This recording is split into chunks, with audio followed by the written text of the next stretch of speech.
শুভ সকাল আমার প্রিয় বন্ধুরা, আশা করছি তোমরা যে যেখানে আছো সকলে ভালো আছো এবং সুস্থ আছো। নদিয়া জেলার ছোট্ট একটি গ্রাম থেকে আমি অনিতা তোমাদের সকলকে জানাই আমার ব্লগ চ্যানেলে অনেক অনেক স্বাগত আর অনেক অনেক ভালোবাসা। এখন বাজে ঘড়ির কাঁটায় 6:45। তা ঘুম থেকে উঠে তো কাজ করতে শুরু করে দিয়েছি। কাজ বলতে এই সকালে উঠোনটার ঘরটা ঝাড় দিয়ে নিয়েছি, তারপরে দেখো গোবর আর মাটি গুলে একদম সোজা চলে এসেছি উনুনের পারে। আর গুড্ডু তো উঠে গেছে, গুড্ডু খেলা করছে। আর গুড্ডু তো জানো তো প্রত্যেক দিনও আমার সঙ্গে সঙ্গে উঠে যায়, মানে আমি উঠে গেলে ও আর একদমই বিছানায় থাকে না। তা ঘুম থেকে উঠে দেখি মানে রাত্রেবেলা হয়তো বৃষ্টি হয়েছিল, আর আকাশটা না একদম মেঘলা কালো হয়ে রয়েছে, যেন এক্ষুনি বৃষ্টি চলে আসবে। তা সেই জন্য কাজগুলো তাড়াতাড়ি করে নেওয়ার চেষ্টা করছি। তা বন্ধুরা দেখো, আমি কিন্তু কাজ করছি চাদর গায়ে দিয়ে। আর সকালবেলা উঠে না প্রচণ্ড শীত লাগছিল, আর রাত্রেবেলাও তো বেশ ঠান্ডা লাগছিল। তা মনে হচ্ছে শীত আবার ঘুরে ফিরে এসেছে, মানে খুবই ঠান্ডা লাগছে। চাদর না গায়ে দিলেই যেন থাকা যাচ্ছে না। আর কি বলবো তোমাদের, মানে এত পরিমাণে হাওয়া দিচ্ছে, হাওয়ার জন্য না আরোই বেশি শীত করছে। তা যাই হোক বন্ধুরা দেখো, আমি উনুনের পাটটা কিন্তু একদম সুন্দর করে লেপে নিয়ে চলে এসেছি। আর এখন চলে এসেছি কলপারে থালা বাসন নিয়ে। থালা বাসন বলতে কালকে রাত্রেবেলা তো মা খায়নি, আর গুড্ডুর থালায় আমি খেয়ে নিয়েছিলাম অল্প। আমি আর গুড্ডু ওই একই থালায় খেয়ে নিয়েছি, সেই জন্য আমাদের আর থালা বাসন তেমন হয়নি, একদমই অল্প হয়েছিল। আর গুড্ডু সন্ধেবেলা খেয়েছিল, তাই কিছু ছিল, এই মিলিয়ে ওই 2-3টে থালা বাসন আর কি। তো যাই হোক বন্ধুরা দেখো, আমি ওই অল্প কটা থালা বাসনই মেজে নিলাম। আর এখন কিন্তু কলটা বাম করে থালা বাসনগুলো ধুয়ে নিয়েছি, আজকে আর গামলা বার করিনি। তা আমার থালা বাসনগুলো ধোয়া হয়ে গেছে আর রেখেও দিয়েছি, মানে যেখানে রাখি আর কি। তারপরে দেখো আমি ঘরে চলে এসেছি। আর ঘরে এসেছি আজকে না বেড কভারটা একটু চেঞ্জ করে দেবো, মানে অনেক কদিন ধরে তো এটাই শুচ্ছি, তাই অনেক দিন ধরে পাল্টাবো ভাবছিলাম। কিন্তু এই যে 2-3 দিন ধরে আবার মেঘলা হচ্ছে, ধুতে পারবো না, সেই জন্য না আর পাল্টাইনি। তা যাই হোক দেখো, আমি বেড কভারটা তুলে দিয়েছি আর একটু ঝেড়েও নিচ্ছি তোশকটা আর কি। বেড কভারটা নামিয়ে দেখো তোশকটা নামিয়ে ওইদিকে একটু টেনে দিলাম, মানে জালনার দিকে, মানে যতই এদিকে টানি না কেন আস্তে আস্তে না এদিকেই যেন নেমে আসে। মাথার দিকটাও একটু টেনে নিলাম। আর এখন দেখো আমি বেড কভারটা নিয়ে নিয়েছি, আর এই কভারটা এখন পেতে দেব। তা দেখো আমি নিচ থেকেই টান টান করার চেষ্টা করছি, মানে এদিক দিয়ে একটু টেনে, মানে চারিদিকে সমান করে তারপরে ওপরের দিকে উঠে যাব। আর ওপরের দিকে যা ছিল বালিশ কাঁথা সব কিন্তু একদম নিচে নামিয়ে দিয়েছি। তা এদিকে দেখো টেনে টেনে একটু নামিয়ে দিলাম। আর এখন জানলার দিক দিয়ে, মানে ওদিকে তো তোশক নেই, আর আমাদের এই তোশকটা না একদমই ছোট, তাই ওদিকে কোনো রকম একটু টেনে টুনে দিয়ে দেখো ওই বড় পাশ বালিশটা দিয়ে মানে ভাড়া দিয়েছি, মানে এদিকে টানলে যাতে চলে না আসে। তা যাই হোক দেখো আমি চারিদিকে একটু টেনে টুনে দিলাম আর কি, মানে খুব একটা বড় না, চাদর একটু ছোট ছোট হয় কি আর খাটে, তাই একটু সমান করে চারিদিকে দিয়ে দিয়েছি। আর ঝাঁটাটা দিয়ে একটু ঝেড়েও দিলাম। আর দেখো কাঁথাগুলো এখন আমি ভাঁজ করে রাখছি, মানে এই কাঁথাটা তো আমি আর মা গায়ে দিই। আর গুড্ডুর জন্য কিন্তু একটা ছোট্ট কাঁথা আছে, মানে গুড্ডু তো একদমই গায়ে রাখে না। কাঁথা বালিশগুলো দেখো এক জায়গায় গুছিয়ে রেখে দিলাম।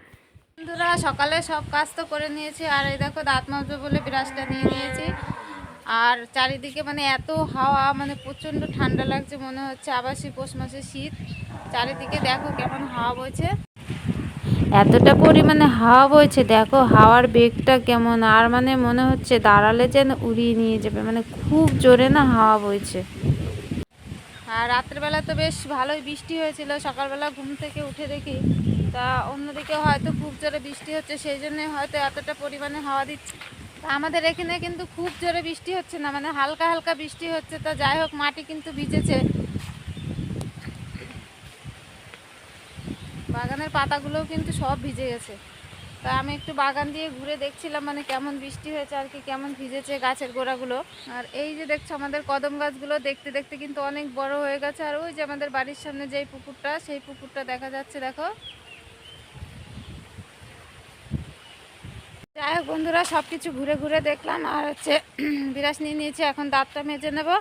আর গুড্ডুর খাবার রান্না করব, আমাদের চা করব, গুড্ডুকে খাইয়ে দেবো। আর আমরা চা করে খেয়ে তারপরে জমিতে যাব, যে পালং শাকের বীজগুলো ভিজিয়ে রেখেছিলাম সেগুলো এখন বুনতে যাব। কারণ এখন তো মোটামুটি ভালোই বৃষ্টি হচ্ছে, লাগালে আর কি জল দিতে হবে না, সেই জন্য বুনে দিই। তা চলো এখন আমি মুখটা ধুয়ে চাটা করে খেয়ে নিই। বাগানের ওদিক থেকে ঘুরে বাড়ি চলে এসেছিলাম, আর হাত মুখ তো ধুয়ে নিয়েছিলাম। হাত মুখ ধোয়ার পরে চা করে আমরা খেয়ে নিয়েছিলাম আর গুড্ডুকে খাইয়ে দিয়েছিলাম। তারপরে আমরা চলে গেছিলাম ওই বাগানের দিকে। ওই যে জমি কুপিয়ে রেখেছিলাম, পালং শাকের দানাগুলো ছিটিয়ে দিয়ে আসলাম। যদি জোরে বৃষ্টি চলে আসে তখন কাদা হয়ে যাবে আর দানাগুলো ছেটানো যাবে না। তো ওগুলো ছিটিয়ে দিয়ে এসে দেখো আমি বাড়ি এসে কিন্তু একদম চান করে নিয়েছি। আর ওই যে দেখছো শাড়িটা, কালকে তো বিকেলে মাটি কুপিয়েছিলাম তাই একটু কাদা লেগে গেছিলো। শাড়িটা ছেড়ে তো নাইটিটা পরে নিয়েছিলাম। তারপরে দেখো সকালবেলা চান করার সময় এখন ওই শাড়িটা হচ্ছে কেচে দিলাম, আর নাইটিটা তো পরে চান করেছি, ওটা তো ভিজে, তাই সব জামা কাপড়গুলো এখন আমি মেলে দিলাম। আর জামা কাপড়গুলো মেলতে গিয়ে দেখছো কতটা হাওয়া দিচ্ছে আর জামা কাপড়গুলো কেমন দুলছে। তো শাড়িটা মেলতে গিয়ে দেখো ওখানে একটা বড় কঞ্চির লাঠি ছিল, সেই লাঠিটাকে সরিয়ে দিয়ে তারপরে হচ্ছে জামা কাপড়টা মেলে দিলাম। এখন আমি জামা কাপড় মেলে দিয়ে হচ্ছে পুজোটাকে করে নেব। তাই চলো বন্ধুরা, এখন আমি পুজোটা করে নিয়ে তারপরে রান্নাবান্নার দিকে চলে যাব।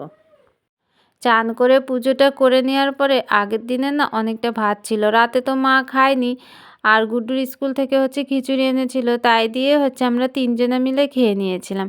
আর খাওয়ার পরে দেখো আমি সোজা চলে এসেছি একদম রান্নাঘরে। আর মা তো আমাকে আলু কেটে দিয়েছিল, আলুগুলোকে আমি সেদ্ধ করতে বসিয়ে দিয়েছি, উনুনটা ধরিয়ে দিয়েছি। আর এদিকে দেখো আলু আর গাজরটা কেটে নেব, আলু গাজরটাকে আমি ভাজা করব। আর গুড্ডুকে দেখো এখানে বসিয়ে রেখেছি, কারণ বাইরে তো খুবই হাওয়া দিচ্ছে, ওর হাওয়া বাতাস লাগলে আবার ঠান্ডা লেগে যাবে, সেই জন্য ওকে বললাম এখানে বসে থাকো। তো কি বলো তো বন্ধুরা, আমরা তো গ্রামে বসবাস করি, আর গ্রামে আমাদের বসবাসের জায়গা আর কি বলবো। তা আমাদের মনে না অনেক বড় বড় ইচ্ছে থাকে, কিন্তু সেই সব ইচ্ছেগুলোকে চাপা দিয়েও না হচ্ছে আমাদের বসবাস করতে হয় এবং সংসার করতে হয়। প্রত্যেকটা মানুষের কিন্তু মনে শখ থাকে, মানে সাজগোজ বলো বা অন্য অন্য জিনিসপত্র বলো, গরিবই বলো ধনী বলো, আর শহরই বা বলো আর গ্রামই বলো, মানে প্রত্যেকেরই থাকে। হয়তো কেউ পারে, কেউ পেরে ওঠে না। শহরের লোকেরা হয়তো সব কিছু মানে পরিপূর্ণভাবে পায়, কিন্তু গ্রামের মানুষেরা না সব কিছু পরিপূর্ণভাবে পায় না। কারণ আমাদের মতো মানুষের না ১০ টাকা খরচা করতে গেলে ১০ বার ভাবনা চিন্তা করতে হয়, এই ১০ টাকা খরচা করব কিনা। আর আজকে যদি এই ১০ টাকা খরচা করে ফেলি, আবার কালকে কি করব। রান্না বান্না করতে গেলেও মনে হয় আজকে হচ্ছে সব যদি রান্না করে ফেলি, কালকে আবার কি রান্না করব। মানে আজকে যা রান্না করছি আবার কালকের জন্য না চিন্তা করতে হয় কালকে কি রান্না করব। মানে কিভাবে চলবে আমাদের সংসার। এইসব ভাবনা চিন্তা করতে করতে না মনের যে ইচ্ছাগুলো থাকে সেগুলো আর পরিপূর্ণ হয়ে ওঠে না আমাদের। আমরা গ্রামে যারা বসবাস করি তারা আমরা মনে করি যে এই টাকাটা দিয়ে আমরা শখের জিনিসপত্র কিনবো, সেই টাকাটা আমাদের সংসারে দিলে অনেকটা উপকার হবে। এইসব ভাবনা চিন্তা করেই কিন্তু আমাদের চলতে হয়। তো যাই হোক বন্ধুরা, আমাদের জীবন এইভাবে চালিয়ে নিতে হবে। তো এদিকে দেখো আমার গাজর আলুটা প্রায় কিন্তু কাটা শেষ হয়ে গেছে, আর আলু সোয়াবিনটা আমার সেদ্ধ হয়ে গেছে। সোয়াবিন রান্না করার জন্য দেখো কড়াইয়ে আমি মশলাটা কষিয়ে নিয়েছি। আর মশলা বলতে এখানে পেঁয়াজ, টমেটো, জিরের গুঁড়ো, হলুদ গুঁড়ো আর সামান্য পরিমাণে একটু চিনি দিয়ে মশলাটাকে ভালো করে কষিয়ে নিয়েছি। কষানোর পরে দেখো সেদ্ধ করা আলু আর সোয়াবিনগুলো দিয়ে দিয়েছি। আর সোয়াবিনগুলো না একটু ভেজে রেখেছিলাম, ভেজে রাখলে না বেশ কাঁচা কাঁচা গন্ধটা আসে না। তা এখন আমি ভালো করে নাড়াচাড়া করে নিয়েছি, আর ফুটিয়ে রেখেছিলাম গরম জল, সেই গরম জলটা দিয়ে দিয়েছি।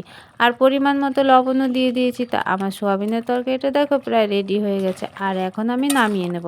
আর নামানোর আগে দেখো একটু গরম মশলা দিয়ে দিলাম। তরকারিটা এখন আমি একটু ভালো করে নাড়াচাড়া করে একটুখানি ফুটিয়ে নেব, তারপরে আমি নামিয়ে নেব।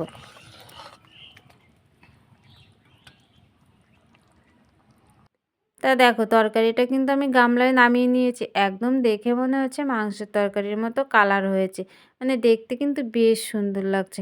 আর এদিকে আমি কড়াইয়ে এখন গাজর আর আলুটা ভাজা করে নিচ্ছি। গাজর আলুর মধ্যে মানে কাঁচা লঙ্কা চিড়ে দিইনি, দুটো আস্ত লঙ্কা দিয়েছি, খাওয়ার সময় হচ্ছে ওটা মেখে নিয়ে খেতে হবে।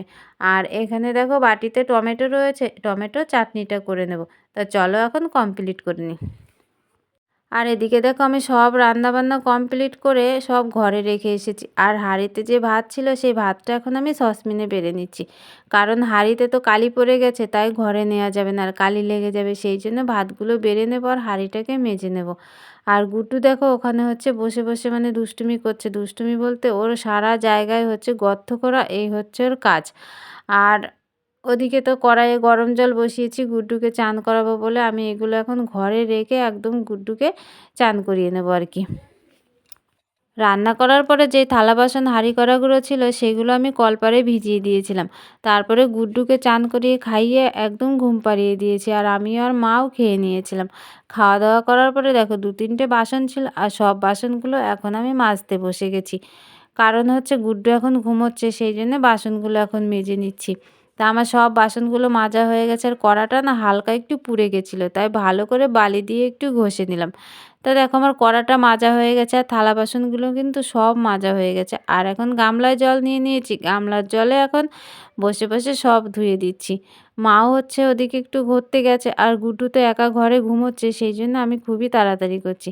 তা যাই হোক দেখো আমার থালা বাসনগুলো সব ধোয়া হয়ে গেছে, যা জল ছিল কলপারে ঢেলে দিয়েছি, আর যেই গামলায় জল নিয়েছিলাম সেই গামলায় সব বাসনগুলো উপর করে দিয়ে মানে যেখানে রাখি ওখানে ইটের উপর সেখানে রেখে দিয়েছি। আর থালা বাসন ধুতে না ধুতেই না গুড্ডু সোনা উঠে গেছিলো, তাই গুড্ডুকে নিয়ে আবার একটু ঘোরাঘুরি করলাম, তারপরে ও আমার পেছনে খেলছে। ওই যে সেদিন ডাব কাটতে এসেছিল ওই কাকা, তাই আমাদের ঝাঁটার কাঠি কম আছে, তাই কাকাকে বলেছিলাম কটা নারকেলের ডাল কেটে দিতে, তাই ওই কাকা কেটে দিয়েছিল, আর আমি এগুলো সব তুলে নিয়েছিলাম। তাই দেখো এখন বসেছি ঝাঁটাগুলো তোলার জন্য, মানে ভাবলাম গুড্ডু আমার পেছনে যখন খেলা করছে তাহলে অল্প অল্প করে তুলে নিই, তাই বসেছি দেখো তোলার জন্য। আর প্রথমে আমি হচ্ছে গোড়ার দিকটা কেটে নিচ্ছি, মানে সবগুলোর গোড়ার দিকটা কেটে নেব, তারপরে হচ্ছে ডগাটা কেটে নেব। তা আমার মতো এইভাবে কে কে ঝাঁটা তুলতে ভালোবাসো অবশ্যই কমেন্ট করে জানিও। তা ওদিকে দেখো আমি সব গোড়ারগুলো কেটে নিয়েছিলাম, আর এখন কিন্তু ডগাগুলো কেটে নিচ্ছি, মানে এইভাবে আমার কিন্তু খুবই সুবিধা হয় আর একদম তাড়াতাড়ি হয়। তা দেখো এক আঁটি ঝাঁটা আমার কিন্তু তোলা হয়ে গেছে। তা এখন আমি এই ঝাঁটাটা রেখে দিয়ে উঠোনটাকে ঝাঁট দিয়ে নেব। ঝাঁটাটা তুলতে তুলতে দেখো আমার সন্ধে হয়ে গেছিলো, আর এখন আমি উঠোনটা ঝাঁট দিচ্ছি। আর ওই যে দেখছো গুড্ডুও কিন্তু আমার সঙ্গে একটা ঝাঁটা নিয়ে ঝাঁট দিচ্ছে। আর এখন দেখো বেশ কিন্তু চারিদিকে অন্ধকার হয়ে আসছে। তা যাই হোক বন্ধুরা, এখন উঠোনটা ঝাঁট দিয়ে হচ্ছে সন্ধেটা দিয়ে নেব, আর গুড্ডুকে খাওয়াবো আর একটু পরিয়ে নেব। তা চলো বন্ধুরা, ব্লগটা আর বড় করছি না। তোমরা যে যেখান থেকে আমার এই ব্লগটি দেখছো সকলে ভালো থেকো আর সুস্থ থেকো। দেখা হবে তোমাদের সাথে আবার পরবর্তী একটা ব্লগে। টাটা সবাইকে, গুড নাইট বন্ধুরা।